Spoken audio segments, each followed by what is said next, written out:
किसी ने बड़े कमाल की बात कही है कि मिट्टी के मटके की कीमत और परिवार की कीमत सिर्फ बनाने वाले को पता होती है, तोड़ने वाले को नहीं।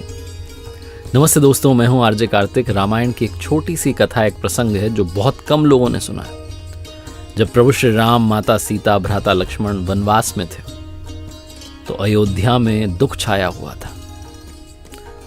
और एक देर रात्रि को जब माता कौशल्या अपने महल के कक्ष में विश्राम कर रही थी तो उन्हें आवाज सुनाई दी कि कोई ऊपर जो है उनके कक्ष के ऊपर महल की छत पर टहल रहा है। एक दो बार उन्होंने ध्यान नहीं देने लगा कि शायद ऐसी आवाज सुनाई दी, लेकिन जब वो ध्वनि लगातार आ रही थी तो माता कौशल्या देखने के लिए गईं कि ऊपर कौन टहल रहा है। और वहां जाकर के जब देखा तो चौंक गईं। वहां श्रुतकीर्ति जी टहल रही थी, जो कि सबसे छोटे भाई शत्रुघ्न जी की पत्नी थी। माता कौशल्या ने पूछा कि सब ठीक तो है, परेशान तो नहीं? उन्होंने कहा नहीं, कोई चिंता नहीं। तो माता कौशल्या ने पूछा यहाँ क्यों टहल रही हो? श्रुतकीर्ति जी ने पहले तो बताया नहीं, लेकिन फिर बोली कि यहाँ नहीं बता सकती, कक्ष में बताऊंगी, यहाँ कोई सुन लेगा। जब कक्ष में आए तो श्रुतकीर्ति जी की आंखें नम हो गई। माता कौशल्या ने पूछा कि शत्रुघ्न कहाँ है? श्रुतकीर्ति जी ने कहा कि उन्हें तो देखे हुए 13 वर्ष बीत गए। माता कौशल्या कांप गईं। तुरंत सेवकों को बुलाया गया, पालकी तैयार करवाई गई और स्वयं बैठ गईं पालकी में, देखने के लिए, नगर में घूमने के लिए, पता करने के लिए कि शत्रुघ्न जी कहाँ हैं। पूरे नगर को खोज लिया लेकिन मिले नहीं। अंत में वो जो प्रवेश द्वार था अयोध्या का, जिसके उस पार भरत जी रहते थे नंदीग्राम में, उस द्वार के इस तरफ, अंदर की तरफ, भीतर एक चट्टान रखी थी, जहां एक युवक जो है उस चट्टान का सिरहाना बना करके लेटा हुआ था। अंधेरा छाया हुआ था, दिख नहीं रहा था कौन है, लेकिन माता कौशल्या को लगा कि यही हैं शत्रुघ्न जी। जब वहां पहुंचे तो देखा वाकई में वहां शत्रुघ्न जी उस चट्टान के सिरहाने लेटे हुए थे। माता कौशल्या ने उन्हें जगाया तो अचानक से वो बोले प्रणाम करके कि माता आप यहाँ क्यों चली आई? किसी को भेज दिया होता, मैं स्वयं आ जाता। सब ठीक तो है महल में? माता कौशल्या ने कहा सब ठीक है, लेकिन तुम यहाँ क्या कर रहे हो?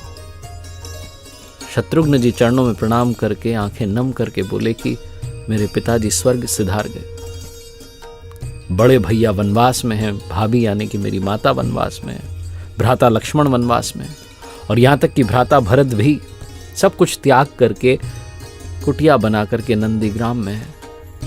क्या विधाता ने सारा सुख, सारा वैभव, सारा धन, ये संपत्ति, ये साम्राज्य, ये समृद्धि सब मेरे लिए छोड़ी है? क्या ये महल सिर्फ मुझे जो है यहाँ रहने के लिए भेजा गया है? इस महल में क्या ये महल सिर्फ मेरा है? जब मेरे परिवार के सदस्य सब त्याग करके वन में हैं तो मैं ये सुख कैसे भोग सकता हूँ? मुझे महल में एक क्षण भी नींद नहीं आती, वहां रुका नहीं जाता। माता मैं तो प्रति रात्रि, हर रात्रि को यहाँ आ जाता हूँ। यहीं चट्टान के सिरहाने अपने प्रभु की भक्ति करते हुए मुझे थोड़ी सी नींद आ जाती है। मुझसे महल में रुका नहीं जाता, मुझे वो महल सुहाता नहीं है।